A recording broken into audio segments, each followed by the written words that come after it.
something. I've been down the darkest roads and up in the clouds, but I've always felt that something's missing. That was until I found you right there in the crowd. Hello, Sky Brooks and the crew. Now, this is a topic or subject that may be of special interest to anyone who believes or desires to believe in a God, the creator of all governing laws and just about and everything else, which we have spoken about before many times, the one of which not many really speak about, discuss, just ignore, or reject, but also due to lack of knowledge or fear. Most just talk around it, not even at the dinner table. It's the what if situation. What if evolutionists like Richard Dawkins have been right all the time, and we did come from a primordial swamp? Then what? Then does anything really make any difference? I don't think so. And what is worse, those or theistic evolutionists, those that have compromised? Or what if what we are saying is true? Then what? This discussion may be a little deep for many, and some comments no doubt will be new, and others will not be able to wrap their heads around it, just in denial. That will not change anything. One can choose, but not the consequences. But then there are the Darwinists, the atheists, and many of those in the final days of Hollywood, even in the Ivy League elite, that most likely will never get it. So let's get into it after this brief musical interlude. Yay! It's hard to understand why some people put their head in the sand. In a world so cold where hearts are stone, no wonder people are so alone.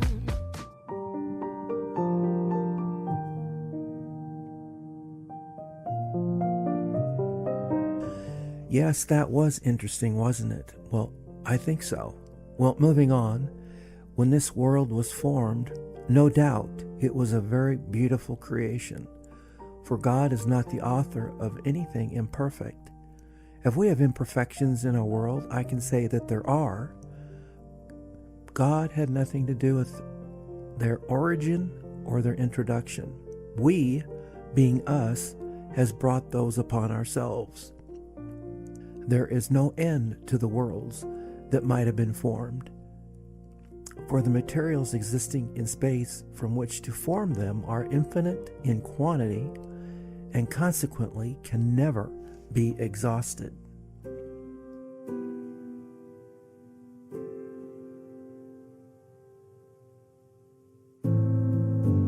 Yes, Sky, I do agree with you. This eternity, as we call it, is his dwelling place.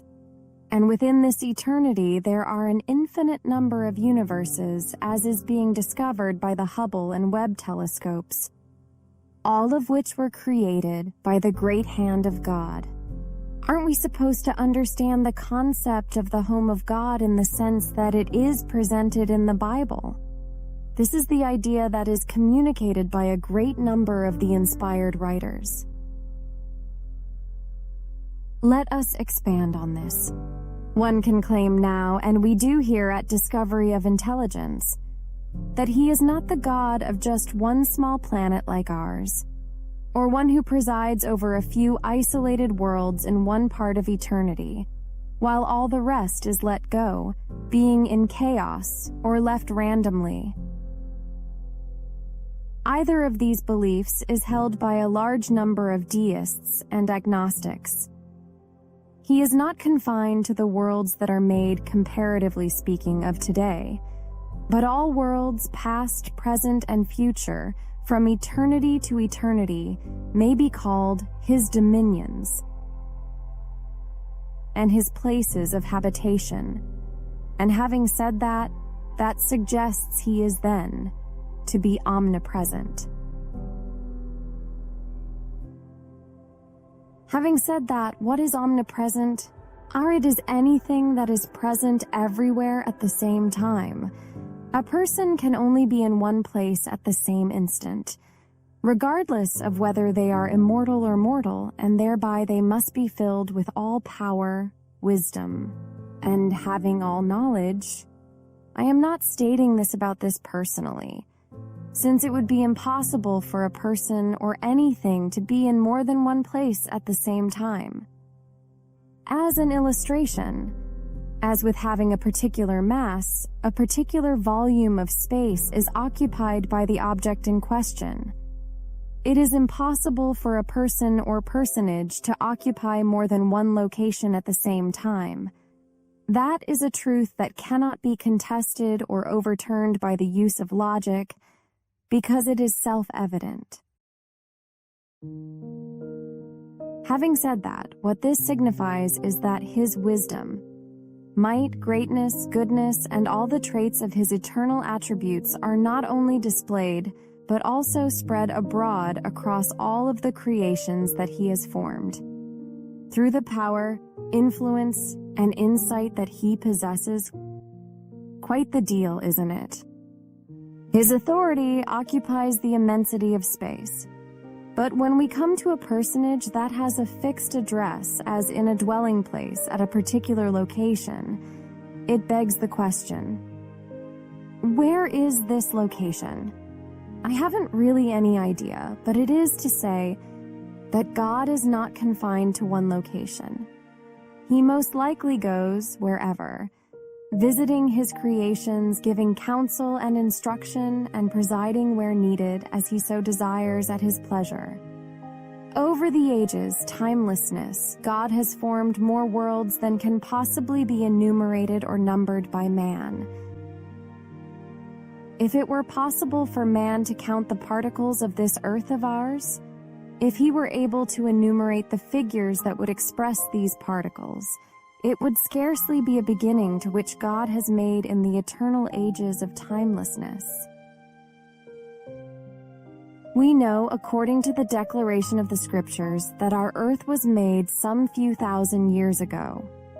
But then, how long the process of the formations lasted is not known. However, you cannot harmonize the theories and postulates of Darwinism, that life evolves over long periods of time. Evolution is an undirected process of natural selection. If anyone so supposes, has the intellect of an ant and the understanding of a clod of miry clay in a primordial swamp. Feel free to weigh in here, Jenny. Thank you, Megan. Continuing on, it is called in the Scriptures, 6 days, seems oftentimes to refer to some indefinite period of time.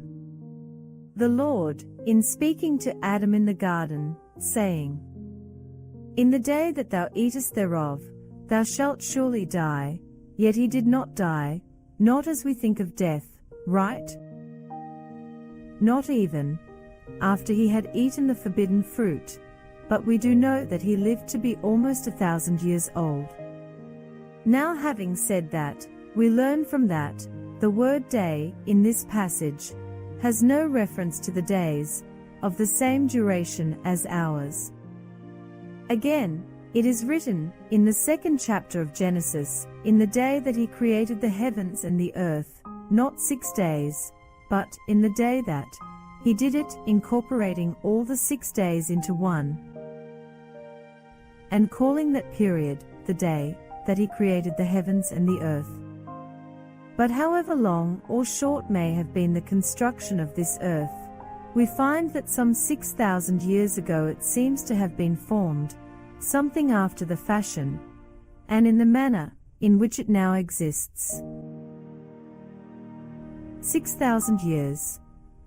According to the best idea that we have of the documented chronology, those years are now about completed. But then we can say this, we are living almost on the eve of the last of the 6th millennium. 1,000 years are called a millennium. And soon, we can say, that the seventh period, the 7th age or 7th time, will be the great day and time of rest. Now I know, Many will say, but this scientist says this, and another says that. In short, what you are saying is this. You are relying on the finite mind of man, his limited mind and small discoveries, rather than that of the infinite wisdom and the mind of the great creator of yet worlds unknown, in the infinite universe. Not even mentioning how you came to be here. Many of these scientists, of which many write conflicted theories and postulates creating a world of confusing narratives for the money, truly believing or convincing themselves that they are so intelligent. Cheers. Let yourself heal.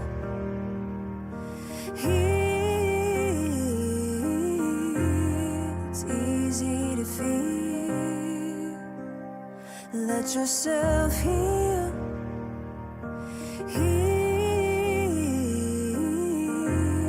It's easy to feel. I'm certainly grateful for Megan James and Jenny for that input. It was quite different, I bet, to most.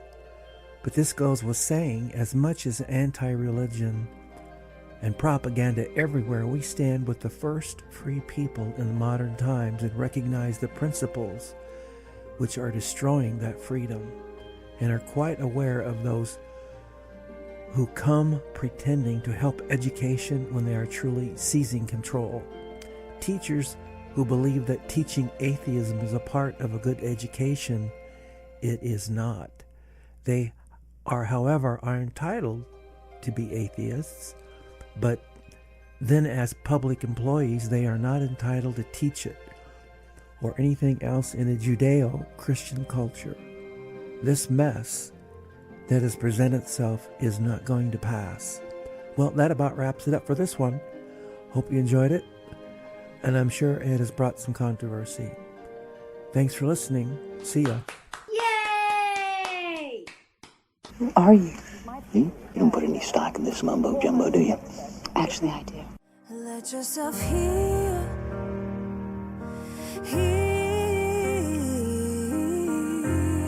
It's easy to feel. Let yourself heal.